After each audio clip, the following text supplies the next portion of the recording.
하늘에 계신 우리 아버지여, 이름이 거룩히 여김을 받으시오며 나라의 임하옵시며 뜻이 하늘에서 이룬 것 같이 땅에서도 이루어지이다. 오늘날 우리에게 일용할 양식을 주옵시고 우리가 우리에게 죄 지은 자를 사하여 준 것 같이 우리 죄를 사하여 주옵시고 우리를 시험에 들게 하지 마옵시고 다만 악에서 구하옵소서. 대개 나라와 권세와 영광이 아버지께 영원히 있사옵나이다. 아멘. 사도행전 12장 6절에서 12절 말씀입니다. 헤롯이 잡아내려고 하는 그 전날 밤에 베드로가 두 군인 틈에서 두 쇠사슬에 매어 누워 자는데 파수꾼들이 문 밖에서 옥을 지키더니 호련히 주의 사자가 나타나매 옥중에 광채가 빛나며 또 베드로의 옆구리를 쳐 깨워 이르되 급히 일어나라 하니 쇠사슬이 그의 손에서 벗어지더라. 천사가 이르되 띠를 띠고 신을 신으라 하거늘 베드로가 그대로 하니 천사가 또 이르되 겉옷을 입고 따라오라 한대 베드로가 나와서 따라갈새 천사가 하는 것이 생시인 줄 알지 못하고 환상을 보는가 하니라. 이에 첫째와 둘째 파수를 지나 시내로 통한 쇠문에 이르니 문이 저절로 열리는지라. 나와서 한 거리를 지나매 천사가 곧 떠나더라. 이에 베드로가 정신이 들어 이르되 내가 이제야 참으로 주께서 그의 천사를 보내어 나를 헤롯의 손과 유대 백성의 모든 기대에서 벗어나게 하신 줄 알겠노라 하여 깨닫고 마가라 하는 요한의 어머니 마리아의 집에 가니 여러 사람이 거기에 모여 기도하고 있더라. 할렐루야. 안녕하세요. 오늘 본문 주제는 베드로는 무엇을 깨달았을까라는 주제입니다. 오늘 본문 12장에서 나오는 그 내용을 보면 유대인들의 환심을 사기 위해서 그리스도인들을 핍박하고 특히 야고보 사도를 참수했던 이 헤롯 왕은 이제 베드로를 잡아 유월절이 지난 후에 사람들 앞에서 공개적으로 처형하려고 마음을 먹습니다. 여러분들도 잘 아시겠지만 유월절은 유대인들의 명절 중에 명절입니다. 특히 출애굽한 날을 기념하는 절기이기도 합니다.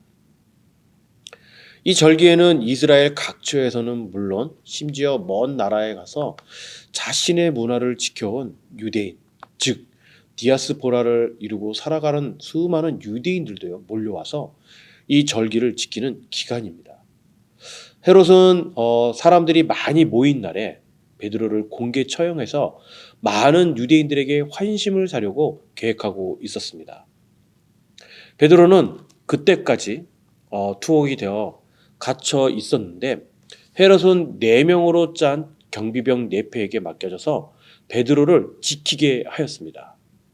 오늘 본문 4절 말씀을 보도록 하겠습니다.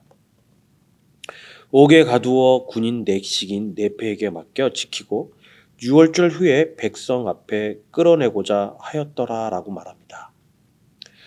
우리는 방금 읽은 이 4절을 통해서요 헤롯 왕이 베드로를 얼마나 철저하게 지켰는지 알 수 있습니다. 베드로가 쇠사슬에 묶여있는 상태였습니다. 그것도 모자라 군인 2사람은 베드로가 잠을 잘 때까지 옆에서 지키고 있었습니다. 그러나 아무리 군사를 동원하여서 베드로를 지켰다 할지라도 하나님의 하시는 일을 막을 수는 없었습니다. 그 밤에 환한 빛 가운데 천사가 나타나 베드로의 착고를 풀고 감옥문을 열고 베드로를 구원했습니다. 베드로를 지키고 있던 경비병들도요 그 베드로를 볼 수가 없었습니다. 심지어 그 베드로 자신조차도 자신에게 일어나는 일을 이해할 수가 없어서 이것이 환상이라고 생각할 정도였습니다. 이렇게 천사의 손에 이끌려 감옥에서 벗어난 베드로는 천사가 떠나자 그제서야 그것이 환상이 아니고 현실임을 깨닫게 됩니다. 그리고 곧바로 마가의 요한의 어머니인 마리아의 집으로 달려가서요 제자들에게 그 사실을 알리고 헤롯의 병사들이 자신을 찾지 못하도록 깊숙이 몸을 숨겼습니다. 그런데 여러분, 이런 사실을 보면요, 베드로는 단순히 자신이 감옥에서 풀려난 것이 아니라 환상이나 꿈이 아니라는 사실뿐만 아니라 현실이지만 현실만이 있는 것이 다가 아님을 베드로는 알게 되었습니다. 즉 베드로는 자신이 감옥에서 풀려난 사실을 통해 많은 것을 깨달았던 것입니다. 그렇다면 여러분, 베드로가 과연 깨달은 것은 무엇이었을까요? 첫 번째로 하나님의 은혜를 깨닫게 됐다라는 겁니다. 여기에서 말하는 깨달음은요, 여러분, 1차적으로요, 감각적인 깨달음을 말합니다. 다시 말씀드리면 베드로는 자신이 천사에게 이끌려 노임받는 과정을 꿈으로 알았다가 마치 잠에서 깨어난 듯 현실로 알게 되었다라는 것입니다. 그런데 사실 우리도 이 세상을 살다 보면은 이러한 일을 종종 겪는 경우가 있습니다. 다시 말씀드리면 하나님의 은혜를 받고 있을 때는 정작 모르다가도 그 모든 것들이 지난 후에야 이것이 하나님의 은혜이구나라는 것을 깨닫는 경우가 있다라는 겁니다. 그런데 이와 반대로 하나님의 은혜로 온갖 고난과 역경을 이겨내고 있으면서도 오히려 하나님을 원망하는 이들도 허다하다라는 겁니다. 그런데 여러분, 여기에서 여러분들의 영안, 즉 영적인 눈으로 조금만 열고 여러분 자신과 주변을 한번 바라보시길 바랍니다. 이렇게 여러분들의 자신과 주변을 바라보실 때 비로소 하나님의 은혜가 넘쳐나고 있구나. 하나님의 사랑이 우리를 보살피고 있구나라는 것을 깨달을 수 있다라는 것입니다. 그리고 두 번째로는요, 베드로가 깨달은 것은 형제들을 위로해야 함을 깨닫게 된다는 겁니다. 하나님의 은혜로 헤롯 왕의 손에서 벗어난 줄 깨달은 베드로는요, 먼저 믿음의 형제들 함께 모여있는 그 마리아의 집으로 달려갑니다. 그런데 여러분, 왜 베드로는요, 먼저 자기 몸을 숨기지 않고 믿음의 형제를 찾아갔을까요?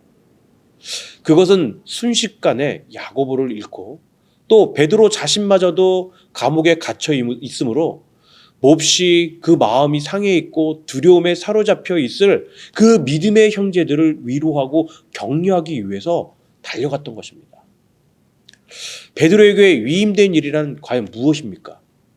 베드로는요, 예수님의 수제자이고요, 그리고 초대교회의 대표 리더입니다.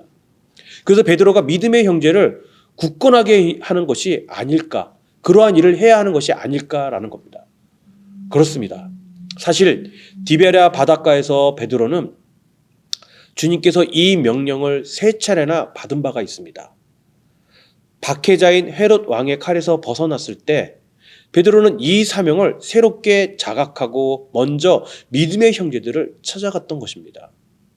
여러분, 이제 여러분들도요, 어떠한 상황 속에서도 하나님의 사명을 가장 먼저 깨닫고, 그리고 어떠한 고난과 어려움이 있다 할지라도 그 사명을 완수하는 삶을 살아가시기를 바랍니다. 자, 이제 마지막 세 번째는요, 베드로가 깨달은 것은 자신을 향한 하나님의 계획을 깨달았다는 것이에요.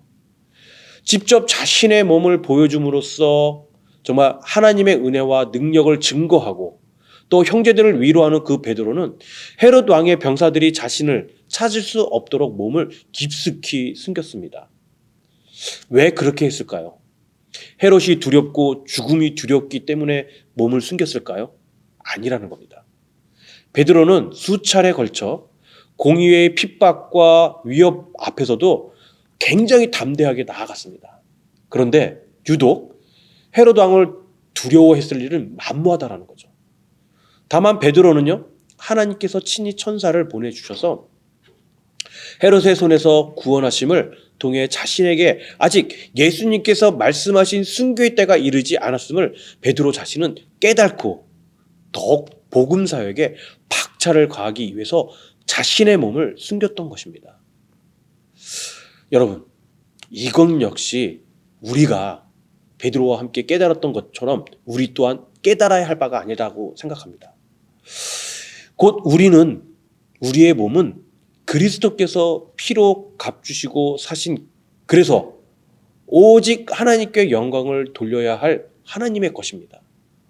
따라서 우리의 몸은요, 여러분, 이기적인 의미에서가 아니라 하나님의 것을 관리한다는 의미에서 사랑으로 우리의 몸을 관리해야 하는 것입니다. 어떠한 경우에도 내 마음대로 내 몸을 사용하고 함부로 해서는 안 되지만 안 되고 오직 하나님의 계획과 그 마음을 깨달아 거기에 맞춰 나가도록 해야 하는 것입니다. 베드로는 하나님의 사자가, 하나님의 천사가 나타나 자신을 구해낸 과정을 내내 꿈으로 착각했습니다. 하지만 그는 자신을 구해준 천사가 사라지자 그제서야 자신에게 대한 하나님의 사랑이 얼마나 큰지 베드로는 깨닫게 됐다는 거예요.